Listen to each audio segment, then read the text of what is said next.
வணக்கம் நேயர்களே. இன்றைய தினம் நமது சந்தைகள் ஒரு புதிய உச்சத்தை தொட்டு க்ளோசிங்ல பார்த்தோம்னா 184 புள்ளிகள் அதிகரித்து 23,722.70 முடிவடைந்திருக்கிறது. எல்லோருக்கும் ஒரு பெரிய கேள்வி, எதுக்காக மார்க்கெட் இவ்வளவு ஏறினது அப்படின்னு. அதுக்குண்டான பதிலை கடைசி வரலையும் கேளுங்க, கடைசியில் அதை பற்றி சொல்லுவோம். ஸோ இன்றைய தினம் அட்வான்சஸ் பார்த்தோம்னா 994, டிக்ளைன்ஸ் பார்த்தோம்னா 1281. ஸோ மார்க்கெட்டில் இன்றைய தினம் mid cap and small cap பார்த்தோம்னா ஒரு ஃப்ளாட்டிஷ் மூவ்மெண்ட் சொல்லலாம். மிட் கேப் ஒரு 0.48, ஸ்மால் கேப் ஒரு 0.28. ஸோ இண்டிகேட்டிங் மார்க்கெட் வந்து ஒரு நியூட்ரல் சென்டிமெண்ட் அந்த ப்ராடர் மார்க்கெட் அப்படின்னு எடுத்துக்கலாம். Even though market has gone up. Okay, so then துறைகள் இப்போ பார்க்கும் பொழுது Nifty financial services, Nifty bank and IT top gainers today. Realty, metal and energy top losers டுடேன்னு சொல்லலாம்.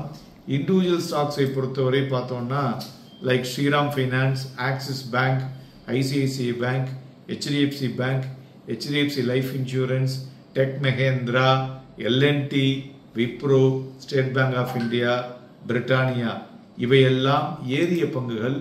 இறங்கின பங்குகள்னு பார்த்தோம்னா BPCL, Eicher motor, power grid இவையெல்லாம் டாப் லூசர்ஸ் டுடே.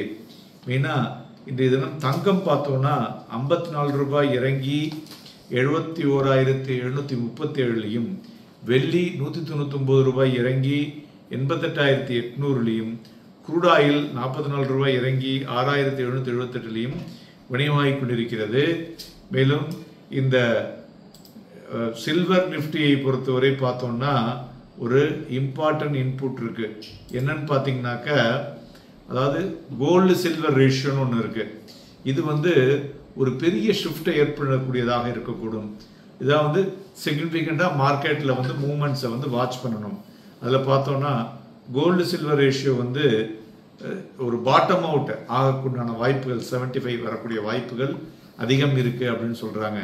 அதாவது அப்படி பாட்டம் அவுட் ஆச்சுனாக்க கோல்டு வந்து எகைன் ஒரு லாங் டேர்முக்கு சில்வரை விட பெட்டராக பண்ணக்கூடும் என்ற ஒரு வாய்ப்பும் இருக்கிறது.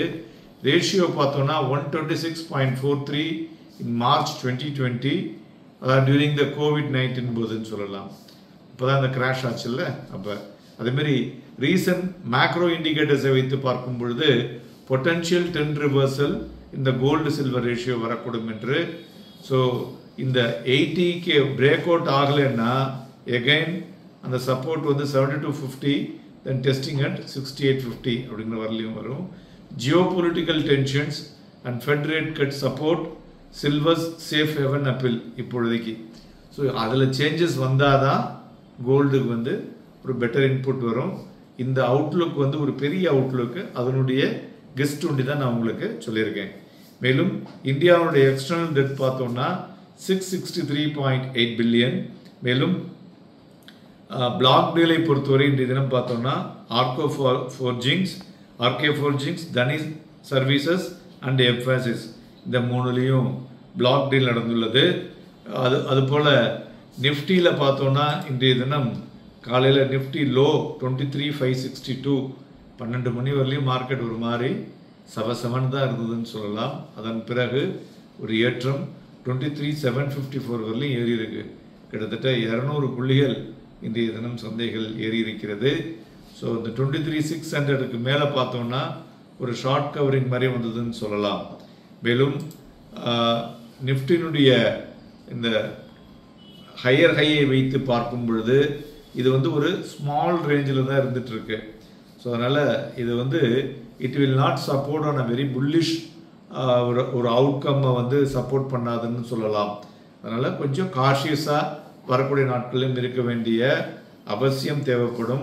ஸோ அதனால் இன்றைய தினம் ஏன் சந்தைகள் இப்படி ஏறியது அப்படின்னு பார்த்தோம்னாக்க, மெயினாக வந்து பேங்க் நிஃப்டி ஒரு முக்கிய காரணம்.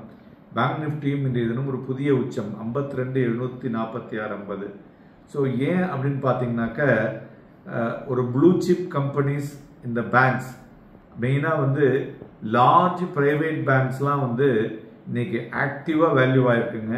அதேமாதிரி பிஎஸ்யூஸ் ஆல்சோ ஒரு அஃபோர்டபுள் வேல்யூ அப்படிங்கிற மாதிரியான ஒரு 2 இன்புட்டு.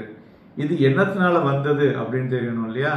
முதலாவதாக ஹெல்த்தி மான்சூன், இரண்டாவது நம்மளுடைய மேக்ரோ எக்கனாமிக் அவுட்லுக் பார்த்தோம்னா சாலிடாக இருக்கு, மூன்றாவது நம்மளுடைய பாலிசிஸ் அந்த கண்டினியூட்டி ஆஃப் த பாலிசிஸ் பெட்டராக இருக்கக்கூடும் என்ற எதிர்பார்ப்பு. ஸோ இவை எல்லாம் சேர்ந்து சந்தைகளில் வந்து இன்னைக்கு பார்த்தீங்கன்னா மெயினாக வந்து முதல்ல சொன்ன துறைகளில் Nifty financial services, banking and IT, இது மூன்றும் வந்து ஒரு ஒரு சிக்ஸர் அடித்ததுனால தான் மார்க்கெட் வந்து இது மாதிரியான ஒரு பெட்டர் மூவ்மெண்ட்டுக்கு செல்ல முடிஞ்சது. அதுபோல் நிஃப்டி ஃபியூச்சர்னு பார்த்தோம்னா எபோவ் ஆவரேஜ் வால்யூம் தான், ரொம்ப அதிகமான வால்யூம் இல்லை. So that will be some more stream left அப்படின்னு நம்ம எடுத்துக்கலாம். நிஃப்டியை பொறுத்தவரை அடுத்த லெவல்னு பார்த்தோம்னாக்க 23,835 மற்றும் 23,900 இது வந்து ஒரு ஸ்ட்ராங் ரெசிஸ்டன்ஸ் ஜோனாக இருக்கக்கூடும்.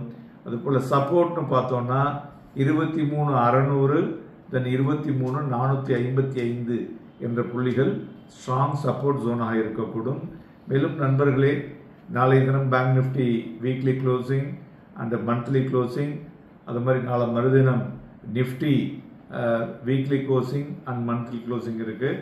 ஸோ அதனால் வாலட்டிலிட்டி இருக்கக்கூடிய வாய்ப்புகள் அதிகமாக இருக்கக்கூடும்.